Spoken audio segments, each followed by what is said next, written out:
हीरे की असली परख एक जौहरी ही जानता है। नीरज एक छोटे से गांव का पढ़ा लिखा युवा था। उसके माता पिता ने उसके पढ़ने लिखने में कोई कमी नहीं रखी थी। नीरज भी मन लगाकर पढ़ता था और उसके पास कई डिग्रियां थी। उसके माता पिता ने उससे कई अपेक्षाएं रखी हुई थी। एक दिन नीरज बहुत बड़ा आदमी बन जाएगा और उनकी सारी परेशानियां खत्म हो जाएंगी। आज वह समय आ गया जब नीरज नौकरी की तलाश में शहर को निकल पड़ा।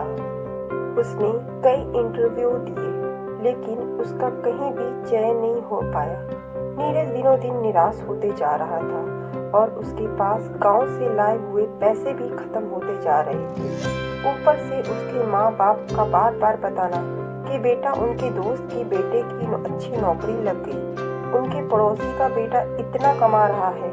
यह सब बातें नीरज को दिनों दिन और निराश किए जा रही थी। एक दिन नीरज ने गांव वापस आने का सोचा और गांव की तरफ रवाना हो गया। रास्ते में उसे एक व्यक्ति मिला जिसे नीरज ने अपनी सारी व्यथा सुनाई। उस व्यक्ति ने अपने थैले में से एक पत्थर निकाला और नीरज को दिया और उससे कहा, जाओ इस पत्थर को लेकर इसका मूल्य पता करके आओ, किंतु इसको बेचना नहीं और कम से कम 10 लोगों से इसका मूल्य पता करना। नीरज भी सोचने लगा, दिया भी तो क्या एक पत्थर, लेकिन वह ना चाहते हुए भी उस पत्थर को लेकर उसका मूल्य पता करने के लिए निकल पड़ा। रास्ते में उसे सबसे पहला व्यक्ति एक सब्जी वाला दिखा।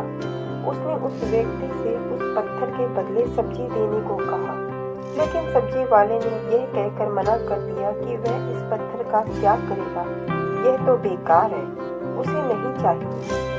नीरज आगे की तरफ निकल पड़ा और उसे आगे जाकर एक कुम्हार दिखा। उसने कुम्हार को वह पत्थर दिखाया और उसे ये कहा कि आप इस पत्थर को मुझसे ले लीजिए और इसके बदले मुझे कुछ पैसे दे दीजिए। कुम्हार सोचने लगा और उसने सोचा, चलो इस पत्थर को मैं अपने एक गमले पर लगा दूंगा, और इसका मूल्य उसने 1 रुपये बताया। कुछ और आगे जाके नीरज को एक बढ़ई दिखा। उसने फिर उस पत्थर का मूल्य उस बढ़ई से पूछा। बढ़ई ने कहा, चलो आपके कहने पर मैं इस पत्थर को आपसे 5 रुपये में खरीद लेता हूँ। नीरज फिर आगे की तरफ चल पड़ा। ऐसा करते करते अंत में नीरज एक सोनार की दुकान में पहुंचा। नीरज ने फिर उसी पत्थर को सोनार को दिखाया और उससे इसका मूल्य पूछा। सोनार उस पत्थर को देखकर बहुत चकित था। उसने उससे पूछा, यह पत्थर आपके पास कहाँ से आया? यह तो बहुत ही मूल्यवान पत्थर है। अगर मैं अपनी सारी दुकान बेच भी दूं, फिर भी मैं इसका मूल्य नहीं चुका सकता।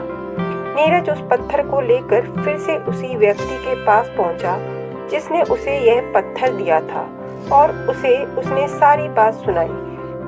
उस व्यक्ति ने नीरज से कहा, एक हीरे की परख एक जौहरी ही कर सकता है और कोई नहीं। यह पत्थर वाकई में बहुत मूल्यवान है। मुझे इसे एक राजा ने दिया था, किंतु मैं एक सन्यासी हूँ और यह मेरे किसी काम का नहीं, इसीलिए इसे हमेशा बस अपने साथ रखता हूँ। नीरज सारी बात समझ गया और उसे समझ में आ गया कि उसने जितने भी इंटरव्यू दिए वह उसके लायक थे ही नहीं। वह पुनः शहर की तरफ वापस चल पड़ा और एक अच्छी नौकरी के लिए फिर से प्रयास करने लगा। अंततः उसको सफलता मिली और वह एक अच्छे कंपनी में एक अच्छे पद के लिए चयनित हो गया।